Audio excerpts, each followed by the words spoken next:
Good afternoon, everyone. I hope you're healthy and doing everything that you can to stay safe. I'm standing just inside the church in front of the west emergency exit doors. That might seem like an odd place to stand, but I want to use this door and what's right out here. Right now, it's the first week of May and it's only 37 degrees outside. I wish we could be out there.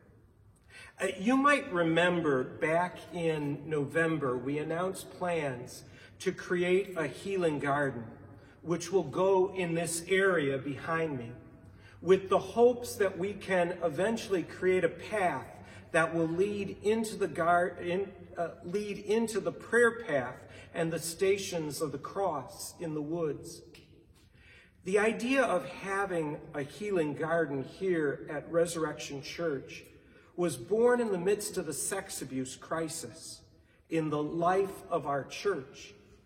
And it's our hope that sometime this summer, we will be able to begin constructing a small labyrinth and planting trees and plants that will serve as the backdrop for this space, for people of every faith or no faith at all to come and find some comfort and some healing from physical, emotional, or spiritual pains that weigh them down.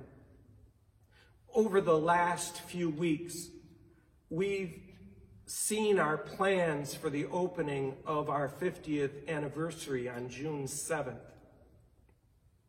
Whether you choose to participate in person on that weekend at our parish masses, or you decide to join us by live stream, we intend to bless this ground so that it can be a holy place for people to come under the umbrella of God's creation to find comfort and healing. You know, it's recorded in Matthew's gospel, "Come to me, all you who are weary and find life burdensome, and I will give you rest. Take my yoke upon you and learn from me, for I am gentle and humble of heart. And you'll find rest for your souls, for my yoke is easy and my burden is light. Come to me, all you who are weary." Weary. It's not a word we use very often, is it? It happens to all of us. Quarantine, the quarantine fatigue that we're feeling, the new stats that we're hearing from the CDC, the anticipation of deaths and further illnesses, the timeline for the vaccine. There are so many unknowns that it's understandable that people are weary and feeling on the edge. But through it all, Jesus says, "Come to me."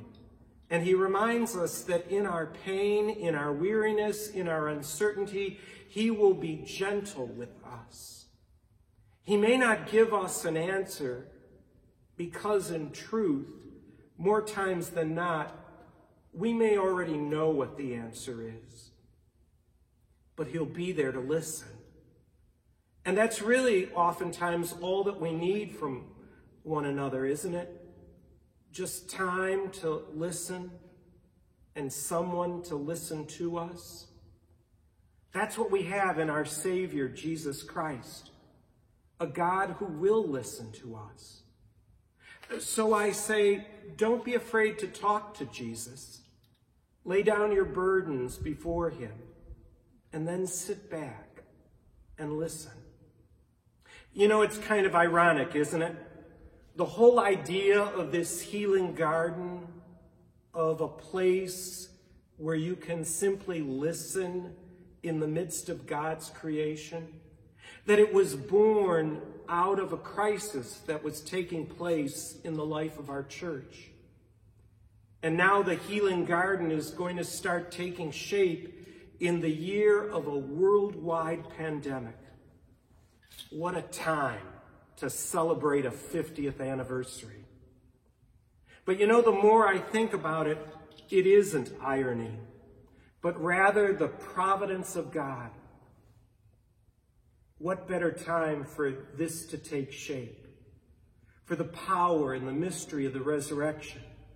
This season of Easter is meant to transform every pain, all of our sufferings, the wounds we bear and those that go hidden, go lost or forgotten.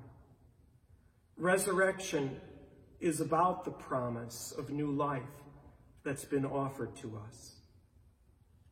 We may be weary right now, but we're going to make our way through all of this. For we believe in Jesus, the Savior of the world, the one who continues to say to us, "Come to me, all you who are weary and find life burdensome. I'll give you refreshment. I'll give you a way out of no way." Take care, everybody. Stay healthy. Stay safe. And in one way or another, we're going to celebrate 50 years of being a people of faith, being a people of the resurrection.